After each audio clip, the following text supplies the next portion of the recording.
A dark throne stands at the center of everything, and sitting on it is L, calm, barefoot, watching. Behind him, shadows of power rise like silent guardians. Light on one side, Misa on the other, and above them all, the symbol of justice hangs heavy in the background, as if the entire world is being judged. Hey everyone, welcome back. Today we are stepping into Death Note Chapter 13, the countdown. And from this point forward, the game becomes even more dangerous. The mind games we have witnessed so far were only the beginning. The thin line between trust and suspicion is slowly starting to crack. Light is preparing his next move. L is tightening his hold. Every action is calculated. Every silence carries weight. This is no longer just an investigation. It is a clash of egos, a war of intelligence. And in this game, there is absolutely no room for mistakes. So let's begin Chapter 13, the countdown. The first panel opens in darkness. A girl is walking away from us. Her back is turned. The background is completely black, like the world around her has already been erased. Bright, sharp rays explode behind her silhouette. She has to be eliminated. The words feel cold. Final. There is no hesitation in that thought. The next panel shifts outdoors. A quiet street. Sidewalk tiles beneath their feet. She walks beside a young man with light hair. His expression looks calm, but his eyes are thinking far ahead. How she figured it out is beside the point. Everything this woman knows is true. His face remains composed, but inside, calculations are running. The scene cuts closer to him. If this information reaches the police, it won't take them long to figure out that Light Yagami is Kira. The name hangs heavy in the air. The final panel zooms in on his eye. Wide, focused, sharp. The calm mask cracks for just a second. A single realization flashes through him. This is no longer a small problem. This is a threat. And threats must be dealt with. The sterile lobby of the NPA building lingers in memory-polished floors, rigid walls, and a security camera fixed high above, silent and unblinking. On a bench below, Light Yagami sits beside Naomi Misora, their figures small beneath the weight of surveillance. Light's face fills the foreground, now sharp eyes, composed expression, every movement measured with surgical precision. There is no panic in him, only calculation. When I spoke to her in the NPA building to catch her interest, I made sure that my back was to the security camera. He had thought of everything. The angle, the distance, the blind spot. There's no way they could read my lips from that angle.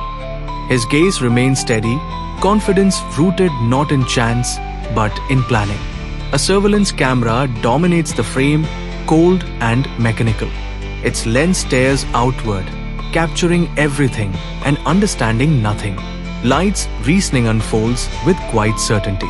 Plus, security cameras are there just for surveillance. If nothing unusual happens, the tape won't be inspected. Procedure, routine, human laziness disguised as system efficiency. Then, the final layer of his calculation settles in. So, unless this woman dies right here, or gets involved in some incident, the police will never rewind that tape to look it over. There is no emotion in the thought, only strategy. Snow falls softly along the city street, blanketing the pavement in white silence. Tall buildings rise behind them, the world continuing its ordinary rhythm. Light Yagami walks beside Naomi Misora. His posture is relaxed, hands in his coat pockets, expression attentive but controlled. Naomi turns slightly away, dark hair framing her calm yet distant face. Oh, nothing. A small pause hangs between them. Light looks at her carefully, studying her reaction, his voice measured. What's the matter? The snow continues to fall quiet, delicate, while beneath that calm surface, tension lingers, invisible yet unmistakable. The winter air hangs still around them, The quiet street framed by pale light and long shadows. Light's face is calm, composed, almost gentle. His eyes hold steady as he speaks, voice measured and reflective. I've just been thinking over what you said. There's a brief pause, just enough to suggest careful consideration. And I'm really starting to be convinced you're right. We should investigate this theory as soon as possible. He sounds reasonable, cooperative, almost reassuring. Across from him, the young woman studies his expression closely. Her posture is upright, guarded, but not hostile. You think so? A beat passes. No hesitation in his reply. Yes. Nothing more. Just that single word, firm and controlled. Her eyes narrow slightly, cautious now. Have you told anybody else? There a faint tension in her face, a subtle worry beneath the question. No, you're the first one. His answer comes smoothly, without a flicker of doubt. Behind Light, unseen by her, a towering, grotesque figure looms with a crooked grin and glowing eyes. Ryuk watches with unmistakable amusement. Light doesn't even glance back. I don't need you to tell me that, Ryuk. His tone is low, controlled. Ryuk leans in closer, delight curling in his voice. H. Lucky break. But how you gonna offer? Wouldn't be a good idea to do it right here. The contrast between Light's calm exterior and the sinister whisper behind him is chilling. A close-up of a pen poised above paper. Finger steady, intent precise. Oh, here it comes. Ryuk's anticipation vibrates in the air as the pen begins to move. Light stands facing her, notebook open in his hand, expression neutral, almost studious. Could you tell me the date and time of that buzzjacking? She answers plainly, unaware of the weight behind the question. December 20th. The words feel ordinary, routine, yet something irreversible is unfolding. From a distance, the two appear like any pair of students on a quiet sidewalk. She walks toward him, unaware. He looks down at the page, pen in hand, movements controlled and deliberate. Snow-dusted ground, calm sky, an ordinary day. But beneath that calm, a decision has already been written. A notebook rests firmly in his hand, the page already filled with neat, unwavering handwriting. The metal band of his watch glints softly under the light as his pen lingers near the paper, as if sealing fate with ink. On the page, written with deliberate clarity, Shoko Maki, suicide, starting at 1:15 p.m. on January 1st, 2004. Thinks only of how best to commit suicide in such a way that nobody will be inconvenienced and her body will not be discovered, and dies by implementing this plan within 48 hours. The words are cold, methodical. There is no tremor in the lines, only precision. Behind him, a tall, skeletal figure leans forward from the shadows, its jagged teeth exposed in a stretched, delighted grin. Its eyes gleam with morbid amusement as it studies the written fate. It chuckles, voice dripping with fascination. This woman seems to be intelligent. This way, they won't find her for a while. The grin sharpens, and even if her body turns UP eventually, they'll think she did it because her fiancé died. The young man doesn't flinch. His eyes remain lowered to the notebook, calm and calculating, absorbing the implications without emotion. Then, from the left panel, his voice cuts in composed. That's a lot more Hayek's than usual. Ryuk, what's so funny? His expression is steady, analytical, almost mildly curious. Behind him, the grinning figure lingers in the darkness, clearly amused, while the quiet weight of what has just been written settles into the room. They stand outside in the cold, a muted winter light washing over the concrete and the building behind them. She faces him, her black jacket catching faint highlights, her posture guarded but sincere. He answers calmly, without hesitation. Thank you. If you like, I'll tell the task force what you just told me. Between them, a quiet pause lingers, the small speech bubble hanging in the air. The silence feels heavier than words. A close-up of her face. Her dark eyes lower slightly, conflicted yet resolute. She speaks carefully, as if weighing each word. I can't believe nobody would return to the task force office all day, and I really would prefer to tell them myself. There is firmness beneath the softness of her expression. And now that you say you agree, the sooner the better. Her decision sounds final, practical, urgent. They walk side by side now, the building stretching behind them. He responds simply, composed as ever. Yes, of course. She adds, polite but distancing herself slightly. But thank you for offering. Their footsteps feel synchronized, but something unspoken hangs between them. A close-up of his face. His eyes shift subtly, focused inward. A quiet thought surfaces. 10 more seconds. His expression remains calm, almost gentle, but there's calculation beneath it. She stands alone in the frame now, hands in her jacket pockets, unaware. His internal voice overlays the moment. I'd love to see how this woman decides to kill herself, but the words trail, controlled. Now that she's suddenly popped UP, I have other things I need to take care of. The atmosphere tightens. The distance between them feels deliberate. A sharp close-up of his face. A faint, controlled smile curves at the edge of his lips. His gaze is steady, certain. A small box notes the time there. It's 1:15. And then, with quiet finality, go meet your maker, lady. His expression does not waver. The winter air feels colder.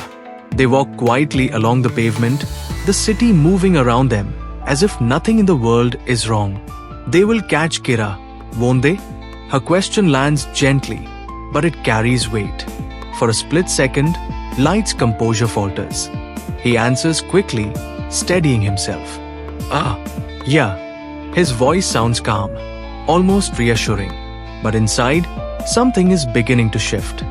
He glances down at his watch, the ticking suddenly louder in his mind. What's going on? A faint crease forms near his brow. It's already 1:17. The time has passed. It should have happened by now. Naomi notices the subtle change in him. They continue walking, yet the silence between them grows heavier with every step. A thin bead of sweat trails down Light's face. That's weird. Why isn't this woman taking off? This was supposed to be precise, controlled, immediate. In his mind, the rules replay themselves with absolute clarity. Writing suicide as the cause of death is enough. I've already tested that with prisoners. I just wrote suicide and they hanged themselves right on the dot. The experiments had proven it. Every single time. And the details are totally within reasonable bounds. I've proved that lots of times. So why? The logic is flawless. And yet, nothing is happening. For the first time, the perfect plan feels uncertain. Footsteps scrape softly against the pavement as two figures walk beneath a dim, overcast sky. A faint rustling of movement breaks the stillness. Light walks beside her, his expression tight, eyes shadowed with calculation rather than calm. A bead of sweat traces down his cheek as a single, troubled thought surfaces. Why? His gaze hardens, doubt creeping in where certainty once ruled. Why isn't it happening the way I wrote it? They continue forward, the air between them heavy and unspoken. Behind the quiet rhythm of their steps, something feels misaligned, subtly, disturbingly wrong. In the darkness, just beyond human sight, glowing eyes peer down with amusement.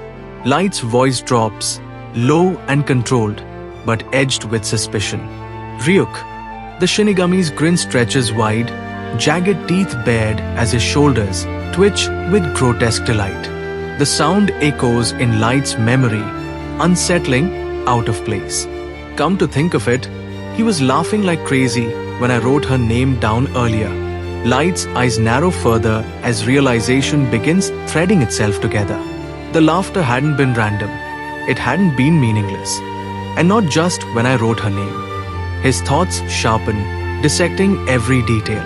There was something about the way he laughed when she told me her name, too. A close-up of his eye reveals the shift, confusion turning into suspicion, suspicion inching toward revelation. What's so funny about her name dash? The question lingers in the cold air, unanswered, as tension coils tighter around him. A sudden clarity slices through the fog of uncertainty, and Light's eyes widen as the truth snaps into place. It's an alias. The realization hits him with force, his jaw tightening as everything begins to align. It's gotta be. His gaze sharpens, intensity returning to his expression as he pieces the logic together with cold precision. Ryuk's eyes can see the woman's real name, so that's why he was laughing. The memory of that grotesque grin resurfaces, those gleaming eyes, that twisted amusement. It hadn't been random. It had been knowledge. She's been incredibly cautious from the start. A brief image of her composed face lingers in his mind. Careful, guarded, always one step restrained. Nothing about her had been careless. An image flashes in his mind. An identification card, bold letters stamped across it. Investigation. FBI. The pieces connect with ruthless logic. Of course, she believes that Rai was killed because he showed his ID. His eyes narrow again, determination overtaking frustration as the pattern becomes undeniable. So she's keeping her identity a secret. The silence that follows is tight, suffocating. His thoughts churn relentlessly, but the obstacle remains. Damn. How do I find out her real name, now that she's given me a fake one? A dark wave of calculation rolls through Light's mind, cold and immediate. I've already asked her once. I can't ask her again. His expression remains composed, but behind his steady gaze, tension tightens its grip. It'll only make her suspicious. Plus, why would I know the name she gave me before was fake? Every option feels like a trap. One wrong move and everything collapses. She slows slightly beside him, her voice calm, almost casual. I think I'll go back. Someone might be there by now. Light turns his head toward her, caught slightly off guard. Huh? For a fraction of a second, silence stretches between them. Crap. His jaw tightens almost imperceptibly. It would be weird if I tried to stop her. He forces his features to soften, masking the storm underneath. You're right. Let's hope so. Anyway, a faint pause follows. Yes, they resume walking, but the air has changed. The distance between them feels sharper now, more dangerous. Inside, his thoughts begin to spiral faster than he can control. Oh, damn. I promised her I'd let her talk to my father if he called me. A flip phone rests in his pocket, suddenly heavier than before. If the phone rings, it's all over. What do I do? His pulse quickens. What's the matter with me? I'm panicking. He lowers his gaze slightly, steadying his breath. All I have to do is turn off the phone. The solution is simple, obvious. Yet even as the thought settles in, the tension refuses to loosen. The street stretches ahead of them, ordinary and unaware of the silent battle unfolding within Light's mind. A car passes, the faint sound cutting briefly through the air. Beep. They continue walking side by side, but his thoughts are no longer steady. A thin line of sweat forms near his temple. Now what? His eyes narrow slightly, calculations colliding with urgency. If I let her go back there, the possibility hangs heavily in his mind, dangerous and unresolved. He lowers his gaze for a moment, forcing his breathing to slow. Just calm down. His shoe presses against the pavement, grounding himself in the present. All I have to do is find out her name. The solution sounds simple when reduced to words, yet it feels impossibly distant. Ahead of him, she walks with measured steps, unaware of the storm behind her. His eyes shift subtly toward her back. Her purse, pockets. His stare sharpens, assessing. She's got to have a driver's license or some kind of ID on her. The thought forms with cold practicality. He lifts his gaze again, face tightening with resolve. She's a woman. The words are clinical, detached, part of a calculation, not emotion. A darker option surfaces, and he does not look away from it. If I have to, I can use force. The air feels heavier after that thought settles. He walks on, outwardly composed, inwardly standing at the edge of a choice that grows more dangerous with every step. They continue down the sidewalk, their footsteps steady against the cold pavement. The city feels muted, the air thin and winter dry. No, it's pretty deserted because of New Year's, but there are people around.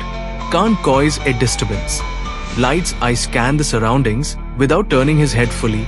Apartment buildings, scattered pedestrians in the distance, open visibility everywhere. The security camera recorded me with this woman just 10 minutes ago. Let's not forget that. The reminder tightens his jaw. Every move is being measured now, not just by him, but potentially by unseen observers. Ahead of him, she walks with composed steps, unaware of the storm building behind her. Take her someplace. The thought forms, tempting but reckless. Where? Under what pretext? This ultra-cautious woman? He immediately tears the idea apart. She isn't careless. She isn't naive. Any strange suggestion would only alert her. There's no believable excuse strong enough to move her somewhere secluded. For a brief second, frustration flickers behind his composed expression. No, I've got to go at this from another angle. His breathing steadies. Panic is useless. Force is reckless. He needs strategy. I know I can do it. Find a way to make her tell me her real name. Confidence returns, not arrogance, but cold belief in his own intellect. There's always a solution. There has to be. Behind him, almost lazily hovering in the air, Ryuk leans closer, yellow eyes gleaming with amusement. Hey, Light. We can do that ideal anytime, you know. Light doesn't react outwardly, but the offer lands heavily in his mind. It's like putting in contact lenses. Takes just a few seconds. The words linger. Simple, easy, immediate access to the truth. Light's eyes remain forward, expression unreadable. The shortcut is right there, but so is the cost. And he keeps walking. Ryuk's jagged grin stretches wider in the shadows, his glowing eyes gleaming with mockery. You kidding me? Give UP half my lifetime for this woman? Light doesn't even look at him. His voice is cold, absolute. Or for anything else? No, I'm never making that deal, period. The irritation breaks through. His eyes flash with anger as he snaps, just shut UP, Shinigami. Leave me alone. The tension shifts outdoors beneath the looming facade of the NPA building. Light stands facing her, momentarily caught off guard. She tilts her head slightly, watching him. Yes? Her gaze remains steady as she asks, do you need to go back to the NPA too? There is no trace of doubt in her posture, only quiet reassurance. Because I'll be fine on my own.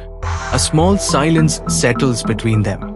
Light lifts his eyes, his expression smoothing back into composure. Oh, of course. Snow drifts quietly across the grey sky, brushing against the towering face of the building. The structure rises cold and immovable, its windows reflecting a pale winter light. Everything feels still, suspended in a hush that presses against the city. Inside, the air is heavy with restraint. L sits perched on the edge of the sofa, knees drawn close, barefoot and hunched, his sharp eyes studying every face in the room. The others sit formally around the low table, cups and saucers untouched, shoulders tense beneath their suits. L speaks first, his tone calm, almost gentle despite the weight of the moment. I'm very sorry for interrogating each of you like that, but now I can say. He pauses, finger resting lightly against his lips, gaze unwavering. Kira Ayas not here among us. A ripple of surprise moves through the room.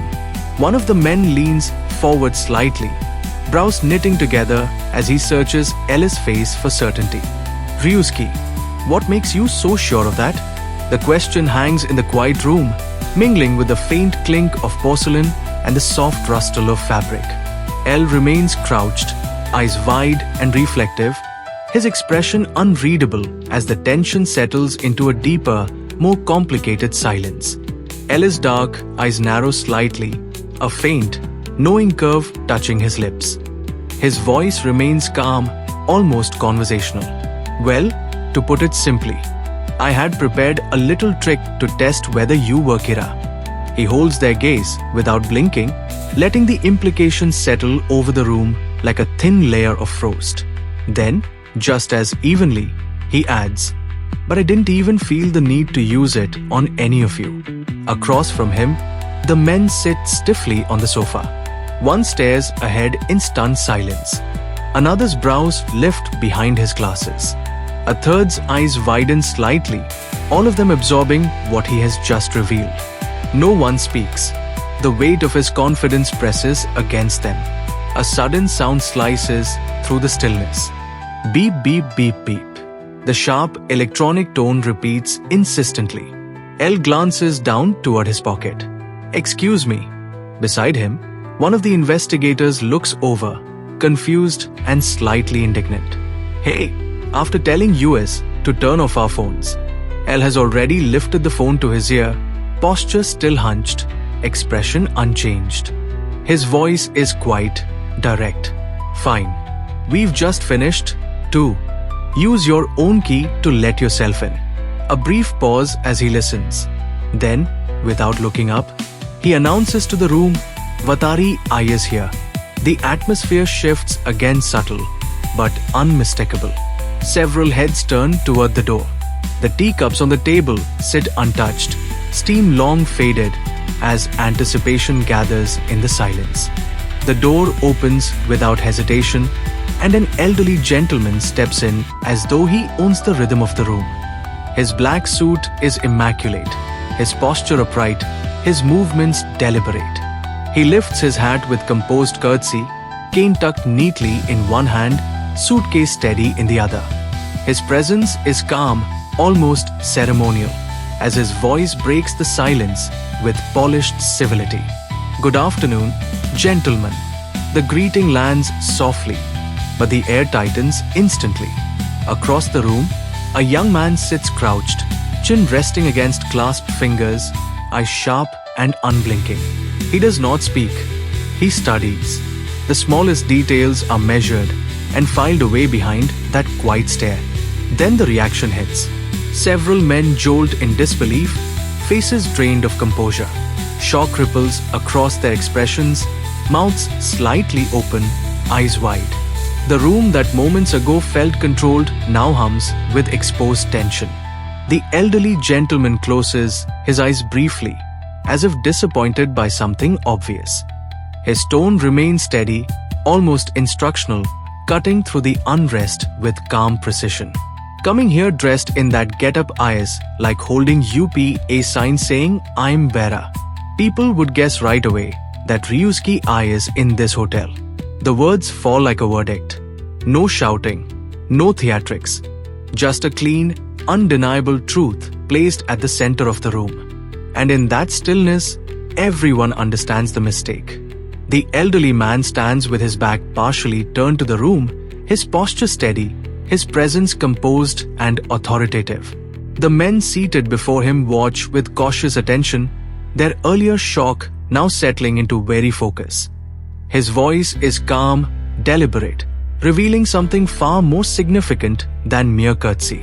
The fact that I can show my face to you like this is the proof that Ryusuke trusts you. The words hang in the air, heavy with implication. Across the table, cups of untouched coffee sit forgotten. Shoulders stiffen. Eyes shift between one another as the meaning sinks in. A hesitant response breaks the silence. Yes, I guess so." Their agreement is uneasy, almost automatic, as is spoken before they fully process the weight of what has just been said. Without ceremony, the elderly man kneels slightly and sets the metal case before the young man seated low on the couch. His movements are precise, controlled. He opens it carefully. "I've brought what you asked for, Ryusuke." Inside, neatly arranged against dark velvet lining, gleam polished badges, each one identical, official, unmistakable. Could you hand them out? Then, the young man, hunched forward with sharp, restless eyes, stares at the contents of the case. He remains silent, absorbing the gesture, calculating its necessity. A clear declaration follows, firm and practical. These are your new IDs. For a heartbeat, no one speaks. The badges catch the light, symbols of authority, now handed to them in secrecy. Then the reaction bursts out. New IDs? Faces turn pale. Eyes widen again. The shift from suspicion to realization is immediate. This is not a simple precaution. It is preparation for something deeper, something far more dangerous. And in the quiet that follows, the gravity of their new roles settles firmly into place. The badge is held up between steady fingers, its polished surface reflecting the room's tense stillness. The photograph and title look official, precise, convincing. Yet Ellis' quiet voice strips away the illusion. Both the name and rank are bogus. The false identity, Captain Shudo Asahi, is nothing more than a constructed shield. Nearby, Aizawa and Matsuda stare down at the identification cards in their hands, their expressions tightening as the truth settles in. Fake IDs. The words leave Matsuda's mouth with a mixture of disbelief and unease. L remains crouched on the couch, knees drawn up, porcelain cup resting lightly in his fingers. He takes a measured sip of coffee, dark eyes focused and unblinking. His tone is calm, analytical, as though explaining a simple equation. Kira needs to know both name and face to commit murder. He lowers the cup slightly, gaze sharpening. Sure, we're risking our lives, but why make it easy for him? This is an obvious step to take. No one interrupts him. The logic is clean, brutally practical. Matsuda shifts nervously, gripping his ID a little too tightly. Yes, but I don't know about cops using false IDs. His hesitation hangs in the air, not defiant but conflicted. Years of training push against the idea of deception. Aizawa adjusts his glasses, just setting as he considers the situation more seriously. No, if Kira needs to know people's names to kill them, these may help save our lives. The room grows quieter, the moral discomfort giving way to survival instinct. Soichiro Yagami studies the badge in his hand, the responsibility heavy behind his composed expression. We should use these instead of our real ones. There's a brief pause, then agreement, steady and resolute. I agree. Me too. One by one, doubt is replaced with determination. The false names no longer feel like dishonor. In Ellis' calculated war against Kira, they are protection. And in this battle, protection means life. Snow falls in thin, quiet streaks as Light Yagami walks beside the woman dressed in black. His expression remains composed, but his thoughts move sharply beneath the surface. A fake name, cool as a cucumber when she gave it, too. He watches her from the corner of his eye. No hesitation, no nervous shift in her posture. She had delivered the alias flawlessly. She turns toward him with polite sincerity, her voice calm. Thank you for all your help. Light answers smoothly, his tone measured and gracious. Thanks to you. Now I'm sure I'm on the right track. There is not a flicker of suspicion in his expression. Her response is immediate, steady. Not at all. The snow continues to fall as they walk beneath dim streetlights, their footsteps soft against the pavement. Behind them, Ryuk trails along, towering and amused, unseen by anyone but Light. That Ryuk brought UP the ideal clinches it. She definitely gave me an alias. Light's gaze hardens almost imperceptibly. And if she goes back and tells the task force Kira was probably on that bus, that, together with Rai PNBR surveillance, will make me an immediate suspect. Each possibility aligns neatly in his mind, every risk unfolding with precision. She'll reach the NPA building in about 5 minutes. His thoughts accelerate. but his face remains calm. Think, how do I find out her name in 5 minutes? The night offers no answer, only the ticking pressure of time closing in. Here the chapter ends. A note for Death Note readers. How to use it. The Death Note will not affect those under 780 days old. The Death Note will be rendered useless if the victim's name is misspelled 4 times.